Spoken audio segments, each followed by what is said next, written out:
राधे राधे, श्री शिवाय नमस्तुभ्यम। जय माता दी। देखो, आज है संत कबीरदास जी का आज जन्मदिन है। और आज क्या है, 11 जून को संत कबीरदास जी का जन्म हुआ।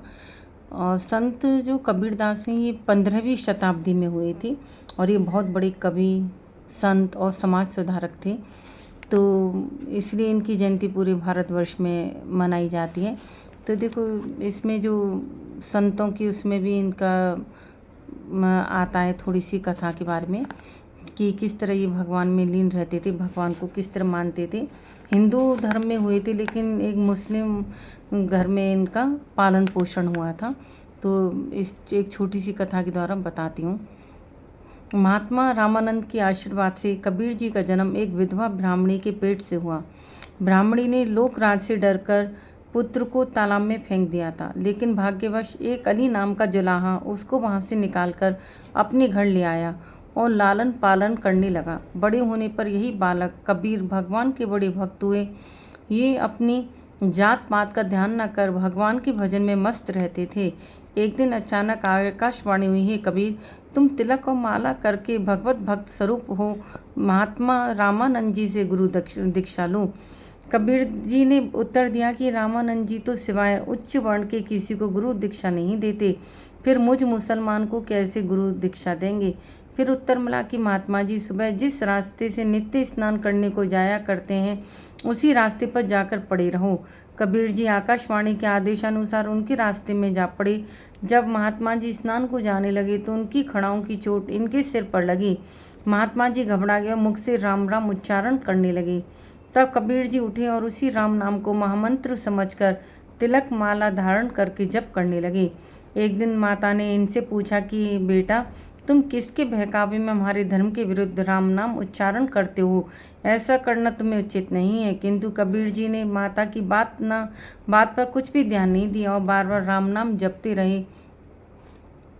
धीरे धीरे रामानंद जी के कानों तक यह बात पहुंची कि कबीर नाम का एक बालक उन्हीं का शिष्य बनकर राम नाम जपता है। तो उन्होंने एक दिन कबीर जी को एकांत में बुलाकर पूछा, अरे बालक, तू मेरा शिष्य कब हुआ? मैंने तुझे कब गुरु दीक्षा दी है? इस पर कबीर जी ने गुरु बना लेने का सब हाल कह सुनाया और कहा कि सब शास्त्रों का निचोड़ राम नाम महामंत्र ही है।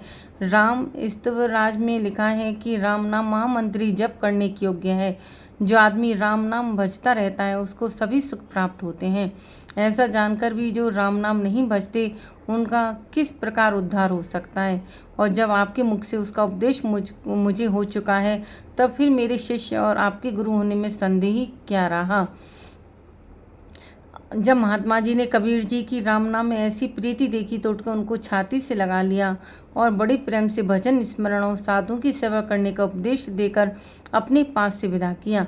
कबीर जी कपड़ा बुनने का काम करते थे और इससे अपने कुटुंब के पालन करने लायक कमा लेते थे।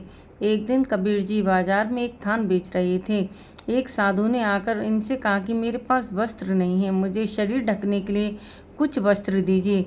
कबीर जी उसको आधा थान देने लगे। साधु ने कहा कि आधे थान से मेरा काम नहीं चलेगा। इस पर उन्होंने पूरा थान उसको दे दिया। पूरा थान उसको दे दिया।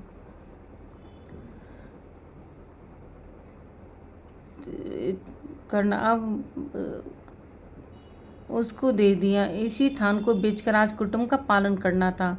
अब इस बात की चिंता हुई कि खाली हाथ घर किस तरह जाएं। ऐसा सोचकर घर नहीं गए और कहीं छिप रहे। इधर घर के लोगों को बाट देखते देखते बड़ी चिंता हुई कि कबीर जी कहाँ गए। कबीर जी का ऐसा दृढ़ विश्वास देखकर भगवान बड़े प्रसन्न हुआ। सवेरे ही बहुत सा अन्न वस्त्र फलादि लेकर इनके घर पहुंचे और सब सामान भीतर घर में रखवा दिया। कबीर जी की माताएं देखकर बोली कि मेरा बेटा तो किसी से एक दाना भी नहीं लेता है, तू कौन है जो इतना सामान डाले जाता है? भगवान ने उसकी बात कुछ भी नहीं सुनी और सब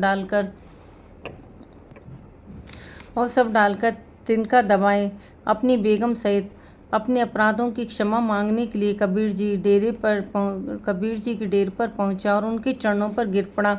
बादशाह की ऐसी दशा देखकर कबीर जी ने दया करके पेज दूसरा पलट गया था। फिर जो भगवान सामान डाल के चलेगी। फिर आता है, इसके बाद 2-4 आदमी कबीर जी को तलाश करके घर पर लेवा लाई।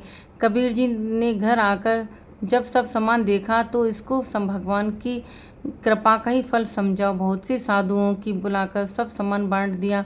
इसके बाद कपड़ा बुनने का काम भी छोड़ दिया और केवल भगवान के भजन में ही तत्पर रहने लगे। इधर ब्राह्मणों ने जब सुना कि कबीर जी ने साधुओं के सिवाय ब्राह्मणों को एक दाना भी नहीं बांटा है तो वे बहुत नाराज हुए और सब मिलकर कबीरदास जी के पास आए और कहने लगे, अरे घमंडी नीच जुलाहे, तूने घमंड में भरकर सारा अन्न वस्त्र साधु और शूद्रों में बांट दिया है, ब्राह्मणों को रत्ती भर भी अन्न नहीं दिया। यह तूने घोर पाप किया है। तू इस नगर को छोड़कर कहीं अन्यत्र चला जा। कबीर जी ने कहा कि मैंने किसी का माल तो नहीं मारा है जिस नगर को छोड़ जाऊं।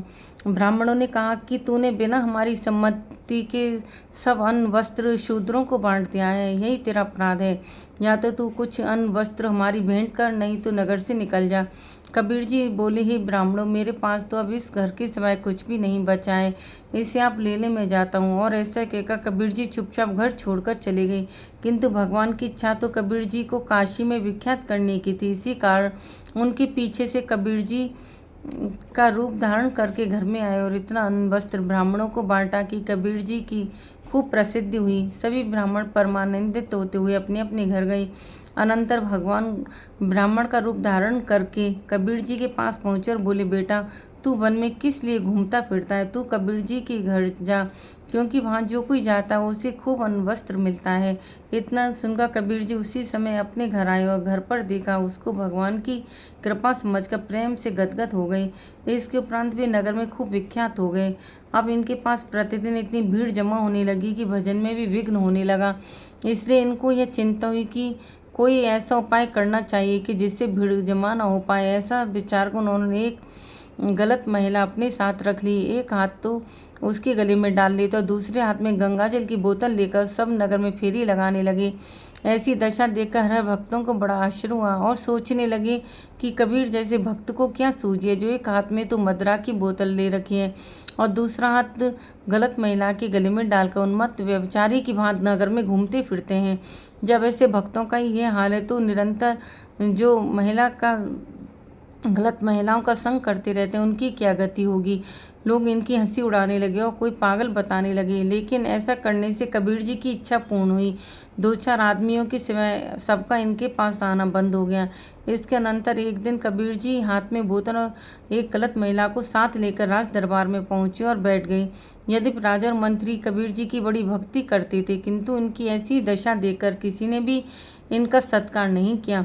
तदुपरांत कबीर जी ने उठकर थोड़ा सा गंगाजल पृथ्वी पर डाल दिया और राम नाम उच्चारण करते हुए कुछ सोच में पड़ गई। बादशाह ने पूछा कि कबीर जी, आपने यह क्या किया और आप किस चिंता में हैं? कबीर जी ने तुरंत उत्तर दिया कि राजन, जगन्नाथ जी का रसोईया अग्नि में जल रहा था, उस अग्नि को यह जल डालकर मैंने शांत किया है। बादशाह को यह बात सुनकर बड़ा ताज्जुब हुआ। उसने उसी समय अपने दूतों को सच्चा हाल जानने के लिए जगन्नाथपुरी भेजा। दूतों ने लौटकर समाचार दिया कि निश्चय ही रसोईया भगवान का भोग उतारते समय जल गया था। कबीर जी के जलने ही उस अग्नि को शांत कर रसोईया की जान बचाई। यह सुनकर बादशाह को अपनी भूल मालूम हुई। उसने कबीर जी का असल रूप न पहचान कर उनका सत्कार नहीं किया था। इस बात को याद करके वह बड़ा पछताने लगा। अनंतर अपने गले में कुल्हाड़ी डालकर और दांतों में तिनका दबाए अपनी बेगम सहित अपने अपराधों की क्षमा मांगने के लिए कबीर जी के डेरे पर जा पहुंचा। उनके चरणों पर गिर पड़ा। बादशाह की ऐसी दशा देखकर कबीर जी ने दया करके उसका अपराध क्षमा कर दिया और उसको भगवान का भक्त बनने की शिक्षा दी। उन दिनों सिकंदर शाह बादशाह भी काशी में ही था। जो ब्राह्मण और मुसलमान जिनको कबीर जी की भक्ति नहीं थी, वह सब उनकी माता को लेकर बादशाह के पास पहुंचे। कहा, हुजूर, कबीर जी ने इन नगर वासियों का नाश कर दिया है। जो इनके कहने में चलता है वह न हिंदू बनता है न मुसलमान। यह सुन बादशाह ने कबीर जी को बुलाया। कबीर जी जब बादशाह के सामने पहुंचे तो काजी ने उनसे बादशाह को सलाम करने को कहा। कबीर बोले कि मुझे सलाम करना नहीं आता है, ना मैं बादशाह कुछ समझता हूँ। मेरा तो एक राम नाम ही आधार है। वही सब बादशाहों का सिरताज है, वही मेरा प्राणाधार, सर्वस्व जो कुछ है वही है। कबीर जी की ऐसी बात सुनकर बादशाह को बड़ा क्रोधित हुआ। उसने सिपाहियों को हुक्म दिया कि इस नालायक के हाथ पैर बांधकर गंगा जी में डाल दो, लेकिन कबीर जी तो सांसारिक बंधन से पहले मुक्त हो चुके थे। गंगा जी में गिरते ही किनारे पर आ लगे। भक्ति पर अविश्वास करने वालों ने इन्हें जादूगर समझा। फिर उन्हें अग्नि में डाला गया, किंतु अग्नि चंदन के समान शीतल हो गई। इसके बाद एक मतवाला हाथी उन पर छोड़ा गया, लेकिन हाथी भी इनके तेज को न सह सका और इनके रूप को देखते चिंगाड़ता हुआ पीछे को भाग गया। बादशाह का जब कोई उपाय कारगर नहीं हुआ तो उसने इनकी भक्ति का प्रताप समझा और बड़े प्रेम से इनके चरणों पर गिर पड़ा तथा अपने अपराध की क्षमा मांगी और कहा कि धन, जमीन, वस्त्र जो कुछ आपको चाहिए सो लीजिए, मेरा उद्धार कीजिएगा। मैं बड़ा पापी हूँ, मुझे संसार के बंधन से छुड़ाइए। कबीर जी ने कहा कि मेरा तो केवल एक राम नाम ही आधार है, मुझे राम नाम के सिवाय और किसी वस्तु की इच्छा नहीं। ऐसा कहकर अपने घर चले गए। सब भगवत भक्त इनके घर आने से बड़े प्रसन्न हुए, किंतु नगर के ब्राह्मणों ने जब यह सब वृत्तांत सुना तो बड़े लज्जित हुए। उन्होंने कबीर जी को किसी प्रकार नीचे दिखाने का निश्चय किया। कितने ही दुष्टों ने सब जगह कबीर जी की तरफ से न्योता फेर दिया कि अमुक दिन उनके यहाँ भंडारा है, उस दिन सब साधुओं को भंडारे में सम्मिलित होना चाहिए। नियत दिन अनेक साधु कबीर जी के घर पर जमा होने लगे, किंतु वहाँ तो कुछ तैयारी नहीं थी। जब कबीर जी को ब्राह्मणों का यह छल मालूम हुआ तो बड़े चिंतित हुए और सब साधुओं के सामने लज्जित होने के डर से कहीं छिपे रहे। किंतु भगवान को तो अपने भक्त का ध्यान हर समय रहता है। जब उन्होंने यह लीला देखी तो भक्त की लाज रखने के लिए तुरंत ही कबीर जी का रूप धारण कर उनके घर पहुंचे और भंडारे की पूरी तैयारी करके सब साधुओं को खूब भोजन कराकर तृप्त किया। ऐसा भंडारा किया कि वैसा उस समय तक किसी ने भी नहीं किया था। जो जो साधु आए उनको दंडवत प्रणाम करते गई तथा रहने को स्थान बताते गई। जब सब प्रकार से उनको संतुष्ट कर निवृत्त हुए तो साधु मंडली में बैठकर अनेक प्रकार से भगवान की चर्चा करने लगे। इस प्रकार बहुत दिन बीत जाने पर एक दिन भगवान ब्राह्मण का रूप धारण कर कबीर जी के पास पहुंचे और भंडारे का सारा हाल उनसे कह सुनाया, जिससे सुनकर कबीर जी प्रसन्न होते अपने घर चले आई। इसके बाद स्वर्ग से एक अप्सरा अति सुंदर मोहिनी रूप बनाकर कबीर जी के पास आई और अपने हाव भाव से कबीर जी को मोहित करने लगी। कबीर जी ने उनकी तरफ दृष्टि तक नहीं की, बल्कि जो कुछ देखा उसमें भगवान ही दिखाई दिए। अब तब तो अप्सरा भी लज्जित होकर चली गई। भगवान ने जब कबीर जी की ऐसी दृढ़ भक्ति देखी तो बड़े प्रसन्न हुआ। साक्षात चतुर्भुज रूप धारण करके उनको दर्शन दिए और अपना कर कमल उनके शरीर पर फिरते हुए बोले, ही भक्त, मैं तेरी भक्ति को देखकर बड़ा प्रसन्न हूँ। तू संधि मेरे परम धाम को प्रस्थान कर। कबीर जी भगवान का साक्षात रूप देखकर बड़े प्रसन्न हुए और आनंद मग्न होकर परम धाम जाने की तैयारी करने लगी।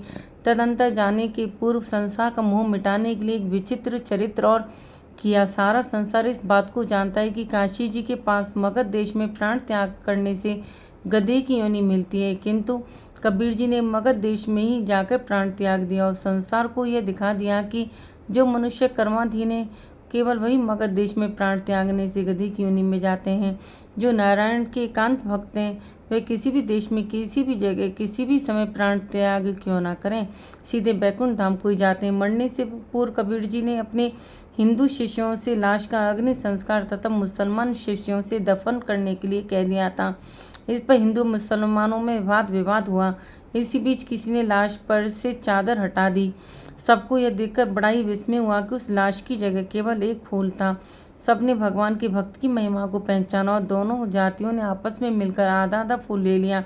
आधे फूल को लेकर हिंदुओं ने काशी जी में जहाँ क्रियाक्रम किया वह स्थान कबीर चौराहा कहलाता है और आधे फूल को लेकर मुसलमानों ने गोरखपुर के समीप मगहर नामक स्थान में दफनाया, जो कबीर पंथियों का एक प्रसिद्ध तीर्थ स्थान कहलाता है। बोलो कबीर भगवान नहीं मतलब कबीर संत देव की जय। देव भी नहीं मतलब संत जी की जय। कबीर संत थे, देव और भगवान नहीं कह सकते।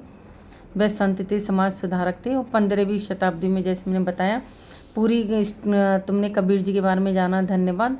और कमेंट बॉक्स में ज़रूर राधे राधे लिखा करो और कथाओं को अधिक से अधिक शेयर करो। राधे राधे।